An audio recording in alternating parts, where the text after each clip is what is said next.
Tristan drawn in the middle of the field, so Jim Cassidy shouldn't have any problems getting into a good position on the first turn.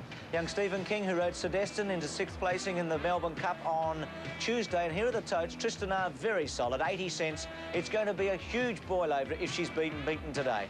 A Little Kiss at 660. A few tips for it today. La Tristia 560. Ochiltree at 555. Costa Rica big odds $12, Queen Genevieve 15, French Gypsy 10, Gamine 21, Hermoso 18.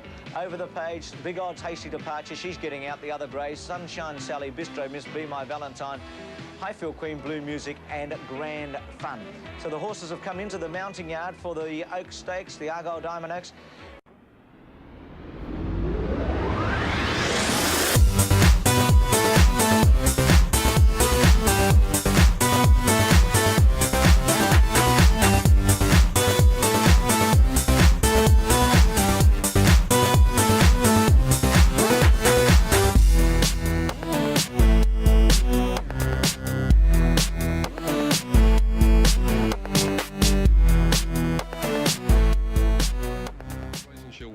Well, she, as you remember, Peter, she won the 1,000 guineas at Caulfield in absolutely brilliant fashion, very badly interfered with 1,000 metres from home, and then went on and won by 3.5 lengths, and then won the Wakeful. And interestingly, she was bred by Widden Stud, one of the famous studs of Australia. Number 2 is A Little Kiss. Mick Dittman takes the ride today, and this filly, trained by Tommy Smith, ran second behind Tristan on Saturday. On the weight, she can't beat Tristan to the line, but as we've already discovered several times over the carnival, weights don't always work out, and she should be amongst the top chances.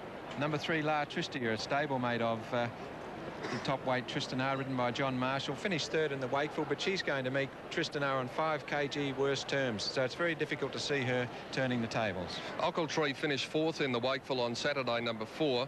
And this horse, to be ridden by Darren Beedman, ran an excellent second behind Tristan the start before in the 1,000 guineas at Caulfield. I think if there is to be a danger, she could be the one possibly to stretch Tristan in the last 200. 5, Costa Rica with Larry Olsen in the saddle is one of the chances in the race. Ordinary form in Sydney before winning the Geelong Oaks trial, but she's a dour stayer, trained by Neville Begg, who has a lot of success with 3-year-old fillies, and she'll be about the place when they reach the judge. So much depends on the Wakeful Stakes form, and number 6 is Queen Guinevere with Kenny Russell in the saddle, and we've had 1st, 2nd, 3rd and 4th so far in the Wakeful. Well, this filly ran 5th in the Wakeful. Prior to that, she was 3rd behind Aretha at Moonee Valley, and I think the class might prove a little bit too much for her today.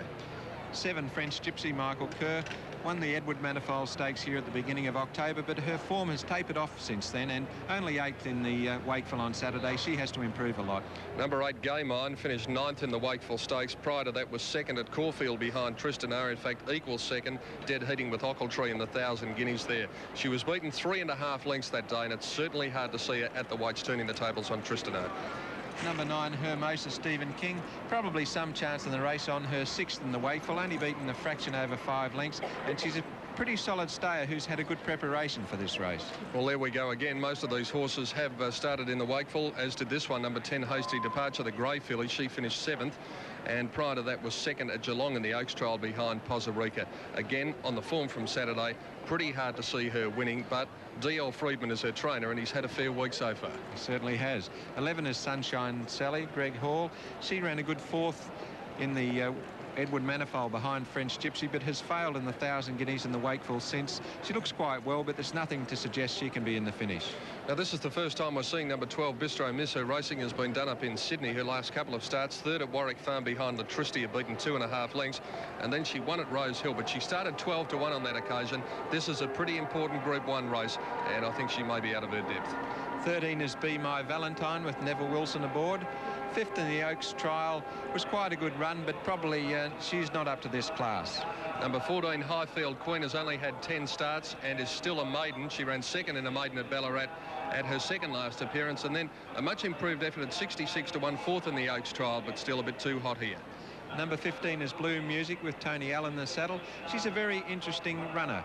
Only 13th in the Wakeful of the 19 runners, but her trainer, Laurie Laxon's concerned that she's been getting away badly at the start, and he's had a long talk with the starter, Paula Hearn. He's hoping that Blue Music will be able to go into the barrier late, even though she's drawn in 4. And if she jumps away, look for improvement from Blue Music.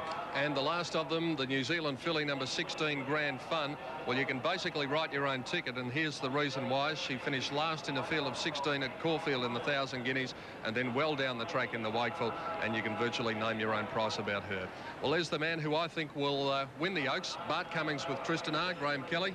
Tristan R for me too, Peter. Well, the big race of the day on the third day of the VRC Spring Carnival, the Argyle Diamond Oaks, 2,500 metres, and a place in the classic annals of racing history coming up. Well, we've had 128 winners of the Oaks over the years. Will this filly be the 129th? We'll find out after the break.